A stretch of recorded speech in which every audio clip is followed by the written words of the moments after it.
Working president KTR మీడియాతో మాట్లాడుతున్నారు. Live ద్వారా చూద్దాం. సరైన జీవో ఇయ్యలేదు. గత ప్రభుత్వం కేసీఆర్ ప్రభుత్వం ఇచ్చిన జీవో 55లో ఎస్సీ ఎస్టీ బీసీ మైనారిటీలకి దానివల్ల న్యాయం జరిగింది. మీరు జీవో నంబర్ 29 ద్వారా అన్యాయం చేస్తున్నారు, దయచేసి సవరించండి అంటే సవరించలేదు, పెడచెవిన పెట్టినారు. పరీక్ష జరిగిన తర్వాత ఫలితాలు వచ్చిన తర్వాత తప్పు జరిగింది, తెలుగు మీడియం విద్యార్థులకు అన్యాయం జరిగింది అని ఆక్రోశించినా పట్టించుకోలేదు. అట్లాగే కొన్ని సెంటర్లలో పరీక్ష రాసిన వాళ్ళకి ఎక్కువ మార్కులు వచ్చినాయి, వరుసగా రూల్ నెంబర్లు ఉన్న వాళ్ళకి ఎక్కువ మార్కులు వచ్చినాయి. ఇవాల్యుయేషన్లో కూడా ఏదో ఖచ్చితంగా కుంభకోణం జరిగింది.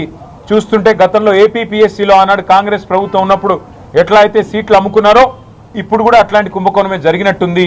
మీరు దయచేసి దీన్ని సవరించండి అని ప్రభుత్వ పెద్దల చుట్టూ తిరిగినారు కాలికి బల్పం కట్టుకొని. న్యాయం లభించలేదు, ఎవ్వరు కూడా పట్టించుకోలేదు. చివరికి విధి లేక మరి కోర్టును ఆశ్రయించిన విద్యార్థులకి నిరుద్యోగులకి ఇవాళ కోర్టు ఒక శుభవార్త చెప్పింది.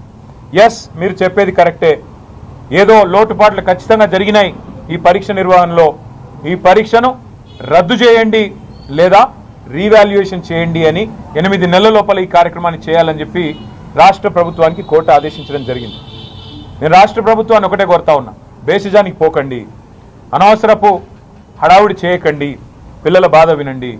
ఎందుకంటే వాళ్ళు ఏండ్ల తరబడి ప్రిపేర్ అయినారు, వాళ్ళ ఓట్లతోనే మీరు గెలిచినారు, వాళ్ళ కష్టంతోనే ఇలా మీరు గద్దెనెక్కి కూర్చున్నారు.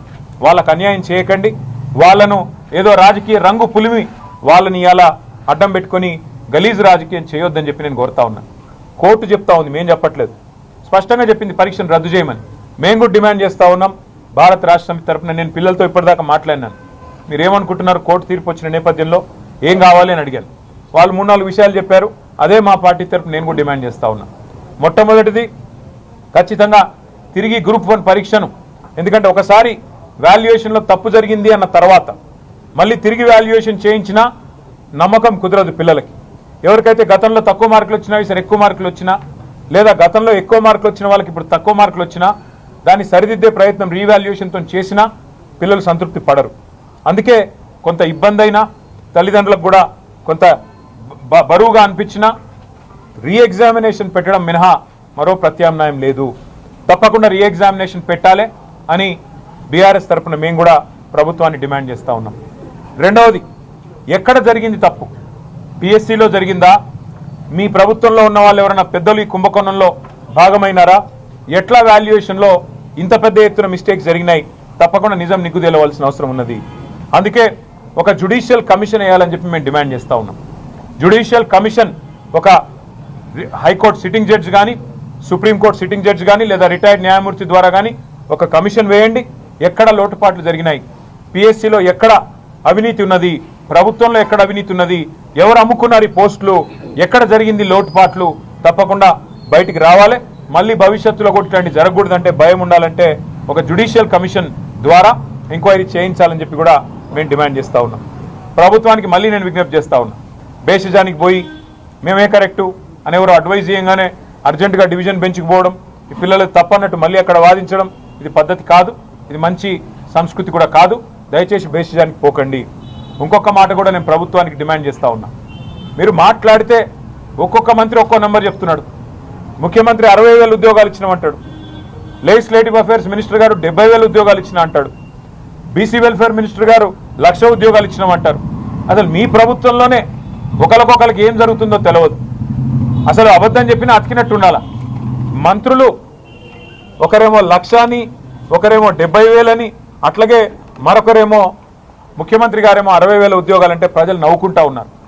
ఇచ్చిన ఉద్యోగాలకే మళ్ళీ తిరిగి నియామక పత్రాలు ఇస్తూ ఉన్నారు. ఇంకా విచిత్రం అది, ఎప్పటి నుంచో వీఆర్ఓలుగా పనిచేస్తున్న వాళ్ళని వాళ్ళకు జీపీఓ అని కొత్త పేరు పెట్టి వాళ్ళను మళ్ళీ ఒకసారి ఎల్బీ స్టేడియంలో మేమేదో ఉద్యోగాలు ఇస్తున్నామంటే నవ్విపోతురు కాక నాకేమి సిగ్గన్నట్టుగా ఈ ప్రభుత్వ వ్యవహారం ఉంది. ఈ 2 లక్షల ఉద్యోగాల విషయంలో మీరు ఇచ్చిన మాట, ఇవాళ మీరు చెబుతున్న అబద్ధాలు, వీటి విషయంలో నేను రాష్ట్ర ప్రభుత్వాన్ని డిమాండ్ చేస్తూ ఉన్నాం. మొన్ననే మీరు ఏదైతే 15 రోజుల అసెంబ్లీ సమావేశాలు పెట్టండి అంటే 2 రోజులు మాత్రమే పెట్టి పారిపోయారో నేను గుర్తు చేస్తా ఉన్నా ప్రభుత్వానికి. మొన్న మీరు 2 రోజుల అసెంబ్లీ సమావేశం పెడితే కూడా మేము డిమాండ్ చేసినాం, నిరుద్యోగ సమస్య ఒక 2 రోజులు చర్చ పెట్టండి. ఈ 2 లక్షల ఉద్యోగాల విషయంలో నిజం నిగ్గు తేలాలి. ఎవరు తెలంగాణ రాష్ట్రం ఏర్పడిన నాటి నుంచి ఇప్పటివరకు జరిగిందేంటి?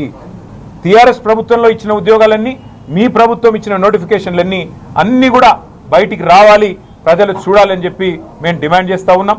అసెంబ్లీని ప్రత్యేకంగా 2 రోజుల పాటు సమావేశానికి పిలవండి.